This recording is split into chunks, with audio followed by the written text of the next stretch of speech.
بسم الله الرحمن الرحيم. الحمد لله رب العالمين الرحمن الرحيم مالك يوم الدين إياك نعبد وإياك نستعين اهدنا الصراط المستقيم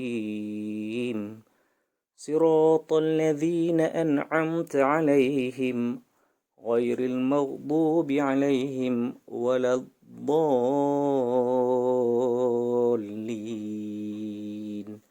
آمين. بسم الله الرحمن الرحيم. الحمد لله رب العالمين والصلاة والسلام على أشرف الأنبياء والمرسلين وعلى آله وصحبه أجمعين. Alhamdulillah, bersyukur kita kepada Allah Subhanahu Wa Taala kerana dengan izinnya kita masih diberikan kesempatan bertemu dan menjalani ibadah puasa di bulan Ramadan yang mulia pada tahun ini. Alhamdulillah, bersyukur juga kita kehadrat Ilahi dengan limpah dan kurnianya kita diberi kesempatan dalam sesi perkongsian tazkirah Ramadan untuk kali ini. Saya Muhammad Ishaq bin Muhammad Isa, Pegawai Keselamatan Kanan, Jabatan Keselamatan Kampus Kejuruteraan Universiti Sains Malaysia. InsyaAllah pada tazkirah kali ini kita akan berkongsi berkenaan tajuk yang diberikan iaitu pematuhan keselamatan aspek kejayaan. Tentu kita terfikir, apa kaitannya soal keselamatan dengan kejayaan seseorang? Sebelum kita berkongsi dengan lebih jauh, apakah dia maksud keselamatan? Keselamatan merupakan perihal selamat, kesejahteraan atau keamanan. Keselamatan juga bermaksud keadaan terlindung daripada masalah fizikal, sosial, kewangan, politik, psikologi dan juga perkara-perkara yang melibatkan kerosakan atau kejadian yang tidak diingini. Jadi, apa kaitannya dengan kejayaan seseorang? Jika kita amati maksud yang diberikan, tahap keselamatan yang baik bukan sahaja boleh menjamin kejayaan dalam kehidupan seseorang, bahkan di peringkat negara sekalipun. InsyaAllah pada kali ini kita akan berkongsi berkaitan soal keselamatan ini dalam skop yang terhampir dengan kita iaitu keselamatan di dalam kampus. Bila mana kita membincangkan berkenaan dengan keselamatan, perkara yang perlu kita sentiasa ingat adalah apa yang berlaku, apa yang akan berlaku jika kita meremehkan atau tidak mengambil berat isu berkenaan keselamatan. Kerana apa? Isu keselamatan adalah sesuatu perkara yang sangat-sangat penting dalam kehidupan seharian kita dan juga kerjaya. Bagaimana kita nak bekerja dalam suasana yang tidak selamat? Bagaimana kita ingin mengecapi kejayaan sekiranya lokasi tugasan kita terancam? Dan bagaimana kita nak fokus dalam tugasan sekiranya diri rasa terancam? InsyaAllah, pada kali ini kita akan membincangkan beberapa topik berkenaan dengan keselamatan, iaitu yang pertamanya keselamatan diri, yang kedua keselamatan di lokasi bertugas dan yang terakhir keselamatan berkaitan dengan kebakaran. Pertamanya, kita akan menyentuh berkenaan dengan keselamatan diri. Seperti mana yang kita sedia maklum, untuk kita mengecapi kejayaan dalam sesuatu perkara, kadang-kadang kita terpaksa bekerja keras sehingga ke tengah malam ataupun pagi. Namun, dalam kita mengejar apa-apa yang kita rancang, soal keselamatan diri perlu diambil kira dan dititik beratkan. Ada staf yang terpaksa menjalankan tugasan di luar waktu berjabat, terutamanya pada waktu malam, bagi menyiapkan tugasan yang diberikan. Perkara yang perlu kita sentiasa ingat adalah pastikan sekitar kawasan kerja kita berada dalam keadaan baik dan selamat. Pastikan semua pintu dikunci dengan baik bagi mengelakkan daripada sebarang perkara yang tidak diingini berlaku terhadap diri kita. Terusnya, pastikan kita tidak membawa apa-apa barangan yang berharga secara berlebihan atau dokumen sulit berkaitan kerja dan ditinggalkan di lokasi yang terbuka tanpa sebarang pengawasan. Kita manusia ini tidak terlepas daripada melakukan kesilapan iaitu sikap cuai. Antara punca berlakunya kecurian ini adalah disebabkan kecuaian. Pastikan semua barangan yang berharga dan dokumen sulit berkaitan kerja disimpan di lokasi atau di tempat yang berkunci. Jika kejadian seperti ini berlaku, ianya boleh menjejaskan kualiti kerja kita, dan yang paling merisaukan adalah kebocoran maklumat sulit PTJ kepada pihak yang tidak sepatutnya. Dan yang terakhir yang boleh dikongsikan dalam bab keselamatan diri ini adalah berkenaan dengan keselamatan gangguan seksual, terutamanya kepada kaum wanita. Antara gangguan seksual yang kerap berlaku adalah dari segi lisan, fizikal maupun bentuk penulisan dan lukisan.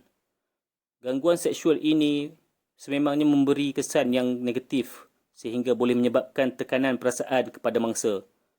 Ini secara tidak langsung akan menyebabkan prestasi kerja mangsa menjadi merosot, tidak dapat menumpukan perhatian dalam tugasan dan sebagainya. Oleh yang demikian, berikut adalah tips bagi mengelakkan daripada berlakunya gangguan seksual di kalangan staf. Yang pertama, elakkan berada seorang diri di lokasi yang sunyi. Yang kedua, elakkan memakai pakaian yang tidak sopan. Dan yang ketiga, hindari pergaulan bebas antara lelaki dan wanita. Namun, jika ada di kalangan kita yang mengalami gangguan seperti ini, apa yang perlu dilakukan? Yang pertama, cuba jauhkan diri daripada si pelaku. Yang kedua, jerit dengan kuat bagi menarik perhatian orang di sekeliling. Yang ketiga, laporkan kepada ketua jabatan atau jabatan keselamatan dengan keadaan segera. Dan yang paling penting, simpan semua bahan yang boleh dijadikan bahan sebagai uti. Seterusnya, kita akan berkongsi sedikit berkenaan keselamatan di lokasi bertugas. Tuan-puan yang dirahmati Allah SWT, sebagai pekerja, kebanyakan kita menghabiskan sebahagian besar masa dalam hidup kita di tempat kerja, di mana kita akan terdedah kepada pelbagai bentuk atau punca bahaya.